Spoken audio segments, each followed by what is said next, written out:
Hi, this is Amanda Gant, real estate mortgage loan officer, as well as real estate investor, going to go through some of the top myths that first-time homebuyers have about buying homes. We're going to go through this quickly, and then after that, we might go into each one with more detail. So the first thing is many homebuyers think that you need to have 20% down in order to buy a home. I know that when I found out that that was not true, it was a game changer. So let's get this for you right now. You do not need 20% down in order to buy a home. Many times you can actually find so many programs. 5% down will get you almost any loan program in the conventional program that you want. For first-time home buyers, there is a 3% down program, and actually some lenders and some that we have with mortgage movement mortgage group actually will get you down to 1% down payment. So you can really just switch that rent into a mortgage payment much easier. Another one that we have right now, specific to this time period, is should I wait for home prices to drop or interest rates to drop before I buy? It's very difficult to time the market. And so instead of waiting for these things to happen, what I'm advising folks to do is go try and get those deals at a price that you think works for you. So that's something that I go over in our real estate mastermind investment group, where we're talking about what are the realities in your market? What kind of offers can you put out there and see? Because the other thing is interest rates might go up or down. If they go down, you can always refinance. If they go up, well, then you just missed out on having the interest rates of today. And the same thing about real estate prices. Again, they may go up or down, but if you're in a moment in your life where you think the prices will be going down, offer lower prices to the seller. The worst that they can say is no, and you move on to the next property. Another third myth is I have too much debt to buy real estate. I've got student loans, I can't buy real estate. I've got a car loan, I can't buy real estate. These are all ratios that your loan officer can help you out with. I know that I wasn't making a lot of money, and actually when I bought my first cooperative, I had student loans, and I didn't think that I'd be able to buy it. You can. So you do have to look at what the ratios are, but generally if you have all of your debt payments and you look at how much you're bringing in per month, if all of your debt payments, plus your future home payment add up to less than half of your monthly pre-tax income, then you should be able to qualify. But a mortgage loan officer can help you with that. However, the simple presence of having a student loan or having a car loan or something does not necessarily mean that you can't get a home. So again, talk to a mortgage loan officer. They will take a look at your specific situation.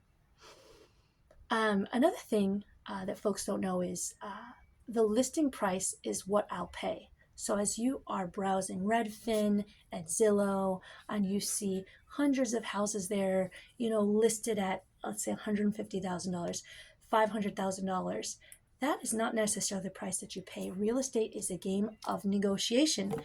So you can work with your realtor and create an offer that reflects the price that you think that the place is worth, that you feel comfortable paying.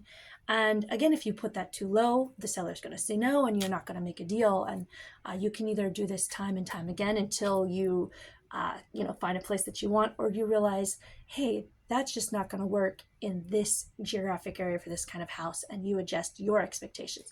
However, what's listed is not necessarily what you're going to pay.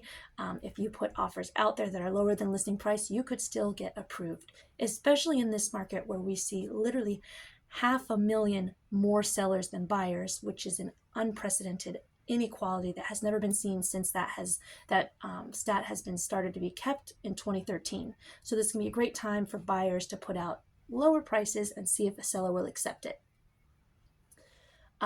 Another misconception that home buyers often have is that you need to have perfect credit. I would say there's no such thing as perfect credit. Anyway, I don't know anyone who has an 850 credit score. The credit bureaus have algorithms that figure out what they like and what they don't like.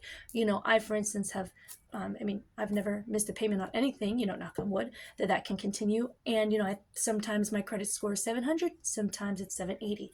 And that's all blended on a bunch of things, such as, did I just get a new mortgage? How high is my credit utilization on my credit cards at this point? How many personal loans do I have out? So There's so many things that goes into making your credit score. But actually, you can get a mortgage loan with FHA with a lowest credit score as 580. And with many conventional programs with a credit score as low as 620. Of course, higher is better. Work with a credit counseling agency or your mortgage loan officer to see if you see any quick tips for fixes to even improve your credit score a little bit more. But this isn't something to really stress out about. Let's see where you are now, and if where you are now can get you the kind of rates and monthly payments that you want. Another misconception that people have is, why would I buy a house if I plan to move, or I don't know how long I'm going to live in this city, so I'm not going to buy a house? That could work, but there are also other times when it can still really make sense for you to buy a house. So if you can live in a place for at least a year, buying a primary home is a great way to take advantage of low down payment loans, which can get you into the real estate market.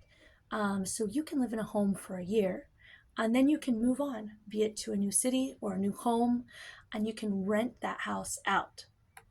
So many times, you don't need to be living in the same house in order to take advantage of a mortgage that can actually be beneficial to you, as long as you do the math on the back end and you can see that the kind of rents you'll get will be able to offset your mortgage. This can be a great way to get into the real estate market and to start building a portfolio that you'll be able to take advantage of as the years go on, as either the home value goes up or you pay down your loan.